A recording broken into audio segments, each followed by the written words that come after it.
Boxing Voice. All right, we're live with Abel Sanchez. And Abel, first and foremost, I just want to say that Virgil Hunter made it 100% clear that he feels that the Golovkin fight is too premature, that that could be built into a super fight.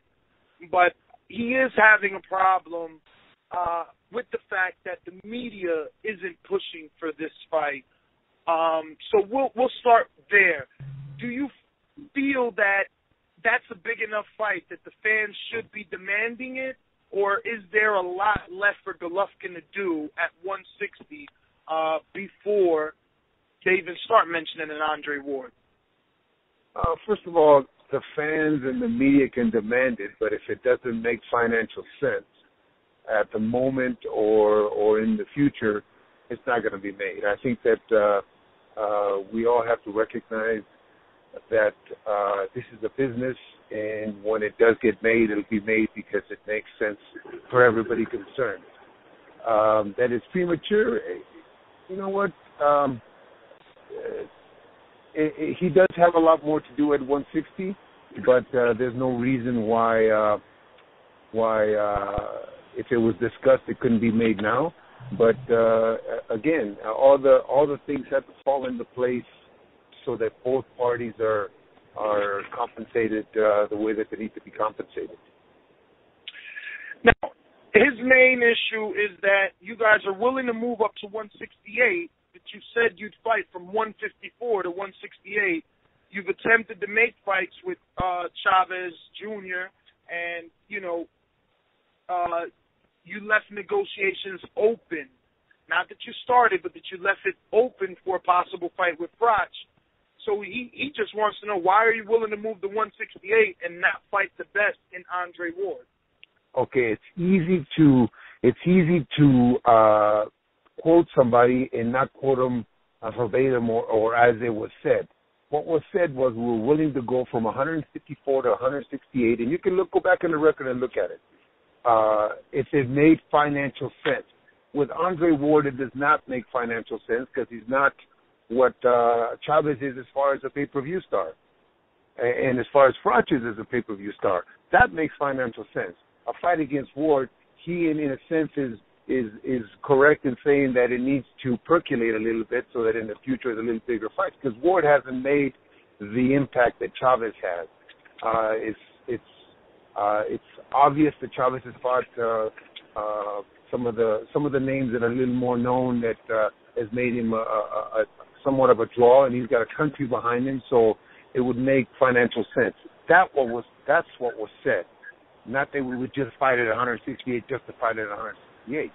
It has to make financial sense for Golovkin. Now, he also feels that his star pupil in Andre Ward is a very popular fighter, no matter what the media may say. He knows that versus Chad Dawson, they did 1.3. Versus Edwin Rodriguez, they did over $1 million. And he also knows that recently Golovkin did not make it to that number in his last fight. And he just doesn't understand the business of boxing, is basically what he's saying. He's saying that the world demanded Lucas Matisse and Danny Garcia, and they wrote about it until their pencils broke. But here's a fight in Golovkin and Ward that he feels should be made, because he wants me to pose this question to you. Who do you feel at 160 can honestly beat Gennady Golovkin? Nobody. Honestly, nobody.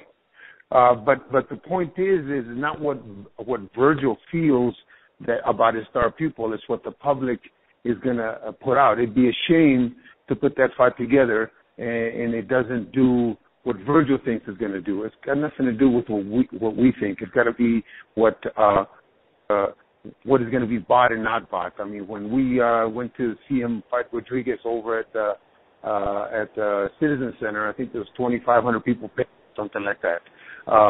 So the point is that what his thoughts are, what his views on his star pupil are, just don't seem to match up with the numbers that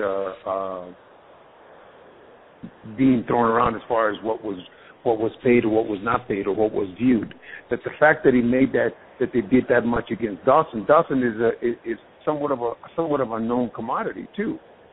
When Golovkin is doing that with supposedly we're not fighting nobody, I think that there's a difference. Well, staying on the same topic of the numbers, being as though that people feel like Gennady Golovkin would automatically be an A-side because of his popularity versus Ward, does the recent ratings numbers and attendance numbers signify that there may not necessarily be an A or a B side because these guys, in terms of popularity, are on the same level, and also in Nielsen's rating?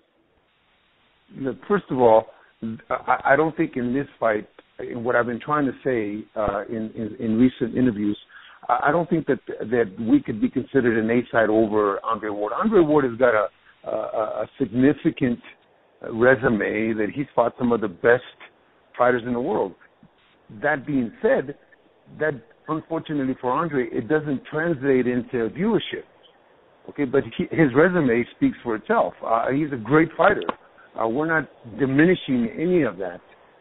We're not saying that Golovkin is a better fighter than Andre Ward. Andre Ward is a star. It's just unfortunately a star that does not sell yet. Now, a fight against Golovkin, who is a 160-pound champion and is drawing well, fighting the nondescript guys that he's fighting, could be a fight that's equal. I mean, we're not trying to, and I'm not trying, I should say, I'm not trying to discredit Andre in any way, shape, or form. That is a great fighter. Unfortunately, his style or his recent inactivity and his problems with Dan have not translated into ticket sales or buy sales. And when talking of Andre Ward, because I don't want you to feel like I just let him take over the interview, I definitely challenged him, and I'm a guy that just doesn't feel Golovkin should move up. I feel that regardless if the media or the fans feel that Golovkin can knock out everybody at 160, there's still unfinished business, and this is boxing. Anything can happen in the ring. That being said, Andre Ward has done all he can do at 165, 168, unless he's going to start taking on lesser-known names like a James DeGiel or a Groves, things like that. And those guys are known because they're in the UK, and let's be honest, UK are probably the best boxing fans known to man. But what 168-pounder can he fight at 168? So my thing is this. I told him, well, why doesn't he move up? Because they've always had a problem moving up in weight. They feel that the media is pushing him out of the division and there's fights to be made. But he's kind of in the same predicament as Golovkin, and that's why their names are being tossed together so much, because you have two guys who are so dominant in their respective divisions. We can't see anyone beating them, so we just rather them fight each other. Oh, okay, that is a very good, valid point. But again, I go back to what I said, that you have to remember the quotes that were talked about when 154 and 168. If it made financial sense for both parties, if it makes financial sense for Andre to move up to 175, then I'm sure that they would. It's not just about moving up. So when Virgil says that we keep calling him out, we've never called him out. What we said was the media keeps pushing this, and the 168-pound Golovkin fighting at 68. But if it doesn't make financial sense, there's no reason for Golovkin to do it. You're absolutely right. He should stay at 160. If it doesn't make sense to move up, we're not just going to move up just because there's nobody to fight at 160. Andre could do the same thing at 68. Keep fighting those nondescript guys. Keep fighting those guys to stay busy, to stay relevant, to build up even more that marquee of your name. So if he moves up to 175, I'm sure it will be because it makes financial sense, not just to move up. Well, to be fair to Virgil, he did say that he feels the fight. He didn't use the word marinate, but he felt that he didn't say the name of the network either. But he clearly he's talking HBO, and he felt that HBO should give the both of you a couple of fights to build that fight up, to work your way into that, so that it can be all that it should be when two guys on that level face each other. But I just wanted to, say that and defend them. But moving forward, you guys recently wanted to possibly fight in Los Angeles, and his last fight, Golovkin, that is, his last fight was kind of billed as if he were a Mexican. There was a lot of the word Mexican used. Was that propaganda to, not necessarily negative propaganda, clearly positive propaganda in trying to situate him in the West Coast to build a bigger fan base, because he does have that fan-friendly style that Mexicans do find attractive and appealing? No, I made it clear 2 years ago when we first broke onto the scene that I showed him the second or third month he was here with me. I showed him a video of Julio Cesar Chavez Sr. versus Edwin Rosario, and that I told him that I would, if he gave me the time, I would make him or convert him into this kind of style, and he would be more, not only a fan-friendly fighter, but look more like a Mexican style. I've made that quite clear, that the fans, the Spanish or Latin fans, love that action style. Well, it's great for Golovkin, but it was I shouldn't say an issue, but it was how would I say it, direct effort to make sure that he looked a lot like that fighter and that he fought a lot like that fighter, to draw that kind of fan base. And to fight in L.A., he's already fought 5 times in New York. I think that we also made it clear that we want to make him a world champion. We want him to be able to fight all over the world. It's not just a U.S. champion. It's a world champion. That's why he's fighting Monte Carlo. That's why he's fighting Kazakhstan. That's why he's fighting Panama. And to fight him in L.A. is just a continuation of that, moving him all the way around. Danny Garcia's father keeps harping on the fact that all these guys of non-American descent are getting all this opportunity to fight for world titles, and this shimming kid from China, and he's making fun of Golovkin. You have to understand that Danny's title is a world title, just like Golovkin is a world championship belt.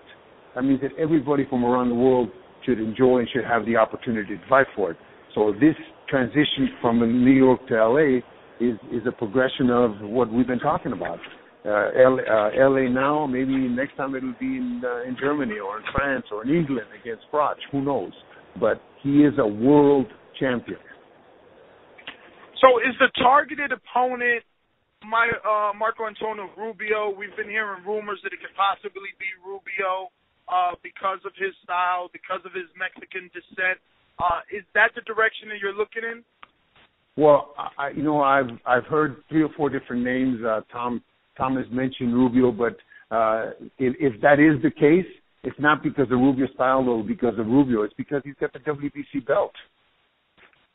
Golovkin has said that he wants to be a unified champion. So if it's 160 and unifying the titles, then he would be finished with the 160-pound class. He was able to unify the belts. Then you're talking about moving up to something else or moving down to something else. But 160 pounds, there's some champions that have not fought Golovkin or have made it clear that they don't want to or they do want to. And once that's cleared up, then yeah, if it was Rubio, great. That's the WBC. I mean, she's got WBA now, IBO, gets WBC. Hopefully something can be worked out with pulling down the road. I think what is that, WBO? And Solomon is fighting Jermaine Taylor. Who knows what happens for next year? I mean, there's a lot of opportunities. It's just a matter of getting in the ring and continue fighting. That's what I think Andre is lacking. Andre Ward, if you get back to Andre Ward a little bit, Andre Ward is lacking is that he's not busy. People are not seeing him. A great fighter like that sitting on a shelf makes no sense. Well, Again, he didn't direct this specific comment at you, but just basically at the world, saying that the problem is people know Andre Ward's shoulder is back at 100%, which hasn't ever been there since 12 years old. So now he has the power to the left, which he showed in the Froch fight. Not the knockout. He didn't show a knockout in the Froch fight, but he showed how active and how dangerous his left hook was, and now he has his right hand back. So basically they feel that they're being avoided because of he's 100% and he's a total package now. That's crazy. I mean, Andre Ward was a total package when he turned pro. He's learned a lot. He's gotten so much better. He's worked around whatever, just like every other fighter. I mean, if you were to ask every coach in Southern California who's got a decent fighter, or in the U.S. who's got a decent fighter, they're all going to say they've never been in the ring at 100%. Every fighter that climbs in through the ropes is going to have some kind of ailment. And I'm sure that Andre had a bad shoulder. He's got it fixed. I'm sure next to his knuckle that he hit a back too hard or hit somebody's head too hard. They're always going in with some kind of ailment. But that's just the nature of the beast. That's the nature of the game. But I don't think he's being avoided because his shoulder is 100% now. He's not being avoided at all. What's happening with him is he's not somebody that he's maybe it's like they're talking about Golovkin. He's too high a risk for low reward. Well, Abel, that's about it. I just wanted, of course, to include your rebuttal to some of the statements that he made in the article that we're going to be putting together. And, we appreciate your time. Wish you and Golovkin the best. And before I let you go, though, I know that you don't have any say-so on the final decision. I'm pretty sure you have input on picking an opponent. But is it your professional opinion that Andre Ward fight is something that you want and you feel will happen, just now is not the time? I never said now is not the time. If that makes financial sense for Golovkin, it can be the next fight. Okay. If they bring us an opportunity, bring a fight to the management and bring into Tom and to Gennady, and that makes financial sense for Golovkin, and they decided as a coach, we get ready for that one. He's to me, he's a great fighter, but he's a great fighter that is going to get beat.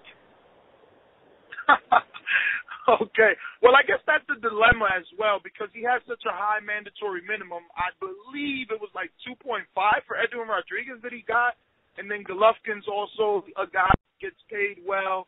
It has to be a pay-per-view fight, and neither are a pay-per-view star now. So is that the sense that you're saying that doesn't, is that what doesn't make sense?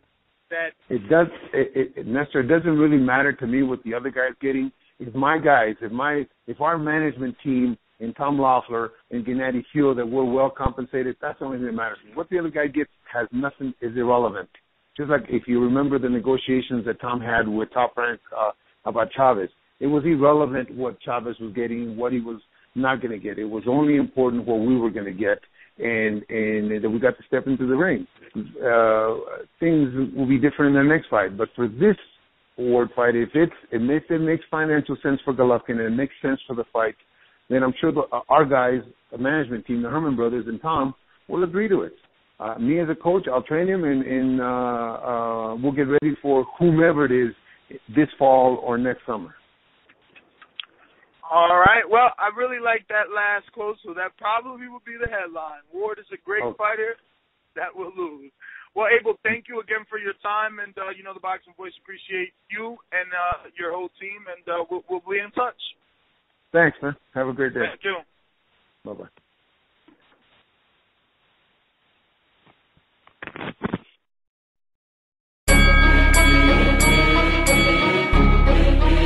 The Boxing Voice.